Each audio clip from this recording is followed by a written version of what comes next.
নমস্কার, শুভ সন্ধ্যা। নিউজ ভ্যানগার্ডের পর্দায় প্রত্যেককে স্বাগত জানাচ্ছি। এই মুহূর্তে আপনাদের সাথে আমি রয়েছি অঙ্কিতা। চোখ রাখছি এই মুহূর্তের গুরুত্বপূর্ণ সংবাদের দিকে। অসমের ডাউন বিশ্ববিদ্যালয়ের দ্বাদশ সমাবর্তনের উৎকর্ষের ছাপ।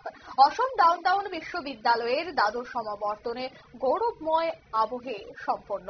রাজ্যপাল লক্ষণ প্রসাদ আচার্যের উপস্থিতিতে অনুষ্ঠান শুরু হয় চারা রোপণের মধ্য দিয়ে।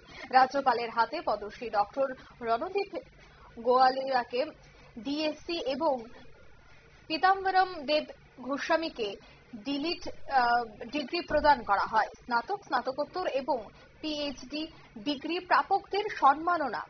এছাড়া ফার্মাসিক্যাল সায়েন্স অনুশীলনের পুনম কুমারী শ্রেষ্ঠ স্নাতকোত্তর, কৃষ্ণ কুমার ভারতী শ্রেষ্ঠ স্নাতক, নাফিসা রহমান চৌধুরী শ্রেষ্ঠ প্লেসমেন্ট অ্যাচিভার এবং লেমা সহ আরো বেশ কয়েকজনকে কিন্তু অ্যাওয়ার্ডে ভূষিত করা হয়। রাজ্যপাল স্নাতকদের সমাজ এবং জাতির সেবায় জ্ঞান প্রয়োগের আহ্বান জানান।